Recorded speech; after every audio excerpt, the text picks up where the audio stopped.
여러분은 이런 생각을 해본 적 있나요? 애니메이션 스타일은 어떻게 그리지? 디즈니 같은 스타일은 뭐가 다르지? 웹툰 스타일도 따로 배우는 건가? 사실 많은 사람들은 이런 스타일을 완전히 다른 그림이라고 생각합니다. 하지만 결론부터 말씀드리면 어떤 스타일이든 결국 같은 얼굴 구조를 사용합니다. 오늘 영상에서는 애니 캐릭터, 만화 캐릭터, 웹툰, 미국 카툰, 디즈니풍 캐릭터까지 모두 응용할 수 있는 얼굴 드로잉의 핵심 원리를 알려드리겠습니다. 영상의 마지막엔 한 장의 일러스트를 완성하는 과정도 공개하니까 끝까지 시청해주세요.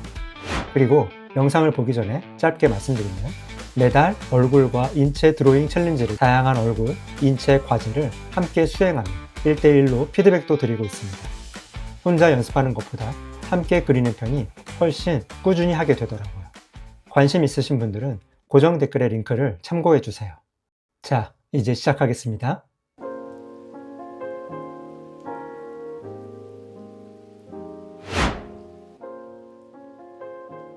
많은 사람들이 이렇게 생각합니다. 애니는 애니만의 그리는 법이 있을 거야. 디즈니는 또 다른 방식으로 그리는 거 아니야? 내가 좋아하는 작가 스타일은 특별한 비밀이 있을 거야. 그런데 사실은 그렇지 않습니다. 여러분이 좋아하는 거의 모든 스타일은 같은 구조 위에 만들어져 있습니다. 차이라면 무엇을 강조하고 무엇을 생략하느냐입니다. 얼굴 그림을 배우기 시작하면 많은 사람들이 가장 먼저 스타일을 찾습니다. 일본 애니 스타일, 미국 카툰 스타일, 웹툰 스타일, 반실사 스타일 등등. 하지만 사실 이 모든 것들은 인간의 얼굴을 어떻게 해석할 것인가에 대한 선택입니다. 예를 들어 봅시다. 프리렌, 귀멸의 칼날, 주술회전, 체인소맨, 원피스. 이 캐릭터들을 보면 전부 같은 스타일로 보이나요? 사실은 아닙니다. 모두 일본 작품이지만 얼굴 비율이 다르고 눈도, 코도, 턱도 다릅니다. 그런데도 우리는 전부 애니 스타일이라고 부릅니다. 왜 그럴까요? 그 아래에 있는 구조가 비슷하기 때문입니다. 이번에는 미국 스타일을 보겠습니다.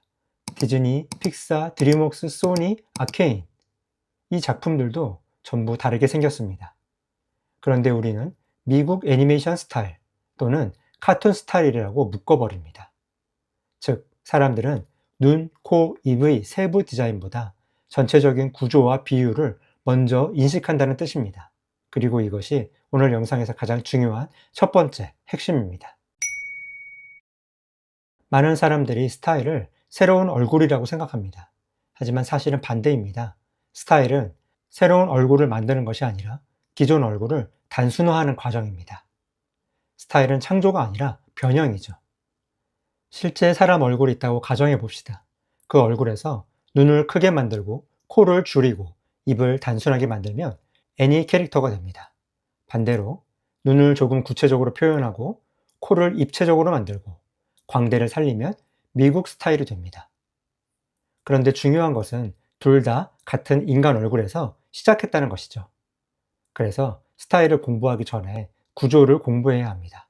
왜냐하면 구조를 모르면 무엇을 변형해야 하는지 알 수 없기 때문입니다. 이제 많은 분들이 궁금해하는 두 가지 스타일을 비교해 보겠습니다. 일본 애니메이션 망가 스타일은 기본적으로 감정 표현과 귀여움을 중요하게 생각합니다. 독자나 시청자가 캐릭터의 감정을 순간적으로 읽어야 하기 때문입니다. 그래서 특징이 있습니다. 얼굴은 둥근 편이죠.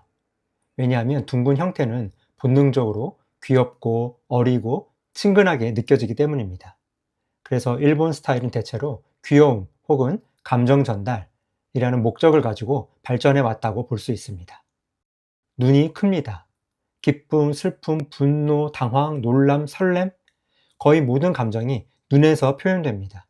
그래서 일본 스타일은 눈에 가장 많은 면적을 투자합니다. 눈이 아무리 커도 여전히 눈은 안화라는 구조 안에 존재합니다. 즉, 스타일은 바뀌어도 기본 구조는 그대로입니다. 코를 줄이면 어려 보이고 부드러운 느낌이 생깁니다. 머리카락의 비중이 큽니다. 이렇게 하면 멀리서 봐도 쉽게 읽을 수가 있습니다. 애니메이션에서는 캐릭터가 빠르게 움직이기 때문에 복잡한 디테일보다는 직관적으로 읽히는 얼굴이 중요합니다. 그래서 일본 스타일은 생략의 미학이라고 부를 수 있습니다. 불필요한 정보를 줄이고 감정 전달에 필요한 정보만 남기는 것이죠. 이번에는 미국 스타일을 보겠습니다.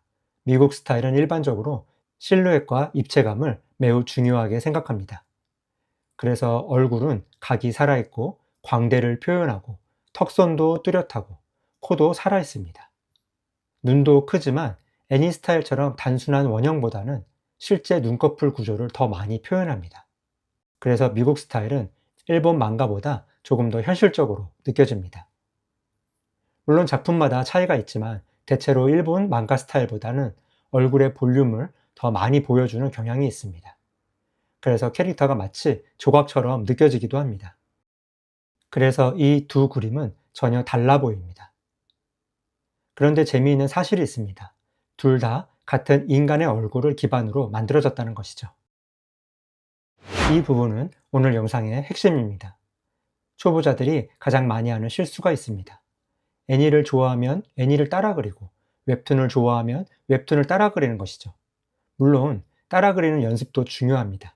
하지만 구조를 배우지 않으면 캐릭터를 조금만 다른 각도로 돌려도 그리기를 어려워합니다. 정면은 그릴 수 있는데 반측면은 어렵고 측면은 더 어렵고 고개를 들고 있는 각도는 거의 그리지 못하게 되죠. 왜 그럴까요? 얼굴의 형태를 외웠지 구조를 이해하지 못했기 때문입니다. 그래서 저는 먼저 큰 형태를 생각하라고 말씀드립니다. 얼굴을 하나의 공처럼 생각해 보세요. 그 위에 이마가 있고 눈두덩이가 튀어나오고 코가 앞으로 나오고 입이 나오고 턱이 이어집니다. 즉 얼굴은 계속해서 들어가고 나오고 다시 들어가고 나오고의 구조입니다. 이 리듬이 바로 입체감을 만듭니다. 눈이 어디에 들어가는지, 어디에 붙었는지, 턱이 어디서 꺾이는지, 목이 어디에 연결되는지는 절대 변하지 않습니다. 그래서 저는 캐릭터를 그릴 때 항상 캐릭터가 아니라 두개골부터 생각하라고 합니다. 두개골을 아주 단순하게 보겠습니다. 사람 얼굴은 생각보다 둥글지 않습니다. 옆머리는 측두부가 있고 광대가 튀어나오고 턱으로 갈수록 점점 좁아집니다. 그래서 현실적인 얼굴을 그릴 때는 원을 그대로 사용하는 것이 아니라 옆을 조금 잘라주는 경우가 많습니다. 바로 루미스 방식으로 그리는 방법입니다. 반대로 일본 애니 스타일은 이 옆부분을 자르지 않고 그대로 사용합니다. 그래서 얼굴이 훨씬 부드럽고 둥글게 느껴집니다. 어린 캐릭터일수록 이 원형을 더 많이 유지하죠. 반대로 미국 스타일은 광대, 턱, 측두부를 조금 더 의식해서 그립니다. 그래서 같은 얼굴이라도 입체감이 더 강하게 느껴집니다. 많은 사람들이 눈은 스타일을 만든다고 생각합니다. 맞는 말이지만 절반만 맞습니다. 눈은 크기보다 위치와 형태가 더 중요합니다. 먼저 눈의 위치입니다. 눈은 항상 얼굴의 절반 높이입니다. 이 규칙은 거의 바뀌지 않습니다. 대신 눈의 높이를 아주 조금만 조절해도 인상이 달라지죠. 다음은 눈의 크기입니다. 눈을 크게 하면 감정을 읽기 쉬워지고요. 그래서 일본 애니는 눈을 크게 그립니다. 눈동자도 홍채도 반사광도 크게 그립니다. 감정 전달하기가 쉽기 때문이죠. 반대로 미국 스타일은 눈 자체보다 눈꺼풀을 더 많이 표현합니다. 윗 눈꺼풀의 두께, 아래 눈꺼풀, 속눈썹, 눈두덩이까지 표현하면서 입체감을 강조합니다. 그래서 일본 애니보다 조금 더 현실적으로 느껴지죠. 초보자들이 의외로 가장 신경 쓰지 않는 부분입니다. 하지만 눈썹은 캐릭터의 나이를 결정하고요. 눈썹이 높으면 눈과의 거리가 멀어지고 얼굴이 어려 보입니다. 반대로 눈썹을 내리면 강한 인상이 되죠. 남성 캐릭터는 눈썹이 두껍고 낮은 경우가 많고 여성 캐릭터는 얇고 조금 높은 위치에 있습니다. 이 차이 하나만으로도 성별의 느낌이 달라지죠. 이제 코입니다. 코는 면적이 작지만 캐릭터의 분위기를 바꾸는 핵심 요소입니다. 많은 초보자들이 코를 복잡하게 그리려고 합니다.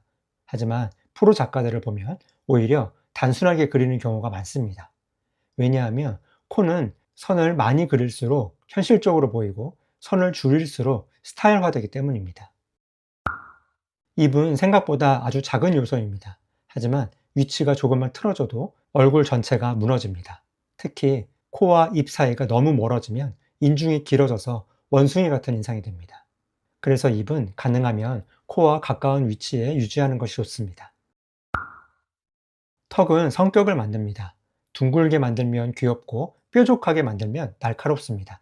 사각턱은 강한 인상을 주죠. 그래서 소년 만화나 순정 만화의 주인공은 턱만 봐도 분위기가 다릅니다. 여기서도 구조는 유지되고 표현만 달라지는 것이죠. 그리고 제가 가장 중요하게 생각하는 요소입니다. 머리인데요. 많은 사람들이 얼굴은 눈이 결정한다고 생각합니다. 하지만 실제로 캐릭터를 멀리서 보면 가장 먼저 보이는 것은 눈이 아니라 실루엣입니다. 예를 들면 손오공, 루피, 엘사, 세일러문. 얼굴을 지워도 머리카락만 보면 누군지 바로 알 수 있습니다. 그만큼 머리카락은 캐릭터 디자인에서 엄청난 비중을 차지합니다. 먼저 큰 덩어리를 만들고 그 안에 중간 덩어리, 그리고 작은 가닥으로 나누죠. 초보자들이 가장 많이 하는 실수는 처음부터 머리카락 한 올 한 올을 그리려고 하는 것입니다. 그렇게 되면 볼륨이 사라지고 캐릭터가 납작해집니다. 항상 큰 덩어리, 중간 덩어리, 작은 디테일, 이 순서로 접근해 주세요. 결국 여러분이 배우는 것은 애니 얼굴이 아니고 미국 만화도 아닙니다. 웹툰도 아니죠. 결국 우리가 배우는 것은 사람 얼굴입니다. 여기까지 오셨다면 이제 머릿속에는 두개골도 있고 눈의 위치도 알고 스타일을 만드는 방법도 알게 되었을 겁니다. 많은 초보자들이 완성된 일러스트를 보면 처음부터 그렇게 그리는 줄 아는데 실제로는 전혀 그렇지 않습니다. 프로들도 처음에는 여러분과 똑같은 아주 단순한 과정에서 시작합니다. 제가 가장 먼저 하는 것은 눈도 코도 아니고 머리의 큰 덩어리입니다. 왜냐하면 전체 비율이 틀리면 나중에 아무리 예쁜 눈을 그려도 얼굴이 계속 이상하기 때문이죠. 그래서 항상 큰 덩어리부터 시작합니다. 머리, 얼굴의 중심선, 눈높이, 턱, 목까지 여기가 첫 번째 단계입니다. 이 과정에서는 절대로 예쁘게 그리려고 하지 않습니다. 오히려 못생겨도 상관없어요. 왜냐하면 지금은 디자인하는 단계가 아니라 구조를 만들고 있는 단계이기 때문입니다. 건물을 지을 때도 처음부터 창문을 만들지 않습니다. 먼저 기초 공사를 하죠. 그림도 똑같습니다. 이제 눈, 코, 입을 넣겠습니다. 그런데 여기서도 절대로 디테일을 넣지 않습니다. 그래서 저는 이 단계를 건설 예정지라고 부릅니다. 여기에 눈이 들어갈 예정, 여기에 코가 들어갈 예정, 여기에 입이 들어갈 예정. 딱 그 정도로만 표시합니다. 중요한 것은 예쁜 선이 아니라 위치이죠. 좋은 위치는 나중에 얼마든지 수정할 수 있습니다. 하지만 잘못된 위치는 아무리 예쁜 선을 그려도 좋아지지 않거든요. 이제부터 캐릭터의 성격이 생기기 시작합니다. 눈을 조금 크게 할지, 조금 더 아래로 내릴지, 코를 생략할지, 턱을 조금 줄일지, 이런 선택들이 캐릭터의 개성을 만듭니다. 여기서 중요한 것은 한 번에 하나씩 바꾸는 것입니다. 눈도 바꾸고, 턱도 바꾸고, 코도 바꾸고, 얼굴형도 바꾸면 무엇 때문에 좋아졌는지 알 수가 없습니다. 그래서 하나씩 조금씩 수정해 나갑니다. 그리고 이 과정을 반복합니다. 이제 선도 정리합니다. 여기서는 깨끗한 선을 그리는 데 집중하기보다 선의 역할이 더 중요한데요. 강조하고 싶은 부분을 좀 더 굵게, 멀어지는 부분들은 얇게, 빛을 받는 부분은 좀 더 가볍게, 이런 식으로 선에 강약을 주면서 선을 표현해서 그립니다. 그래서 저는 선으로 그릴 때도 입체감을 생각합니다. 이제 색을 넣겠습니다. 많은 사람들이 좋은 그림은 예쁜 색이라고 생각하는데요. 하지만 사실 좋은 그림은 좋은 명암이 있습니다. 마지막으로 머리카락도 정리합니다. 머리카락은 선으로 느껴지지 않고 큰 덩어리로 느껴지도록 해야 합니다. 큰 덩어리, 중간 덩어리, 그리고 작은 가닥, 이 순서입니다. 처음부터 한 올 한 올 그리면 시간도 오래 걸리고 입체감도 사라집니다. 프로들의 그림을 보면 항상 큰 흐름으로 그림을 그립니다. 여기까지가 한 장의 캐릭터가 만들어지는 과정입니다. 여러분도 보셨겠지만 처음부터 예쁜 눈을 그리는 과정은 없었습니다. 처음에는 두개골, 비율과 구조, 큰 덩어리, 그 다음에 스타일, 다음에 디테일, 항상 이 순서입니다.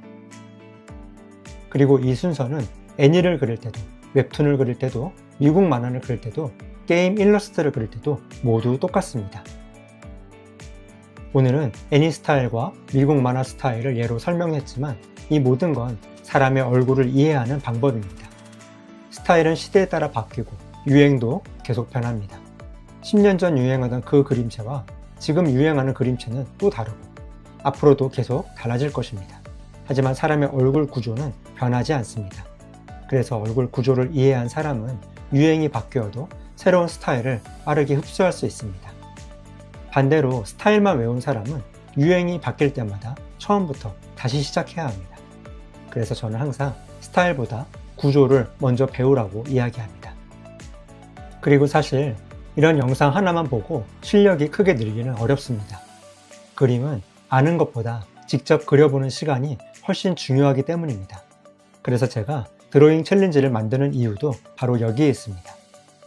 영상에서는 원리를 이해하고 챌린지에서는 그 원리를 실제로 손으로 반복해서 익히는 것입니다. 이번 챌린지에서도 오늘 영상에서 설명한 얼굴 구조를 바탕으로 정면, 완전 측면, 반측면 각도, 인체의 도형화, 모듈화, 동세의 액션 라인, 그리고 각 단계별 과제로 연습하게 됩니다. 혼자 연습하면 내가 무엇을 잘못하고 있는지 알기 어렵습니다.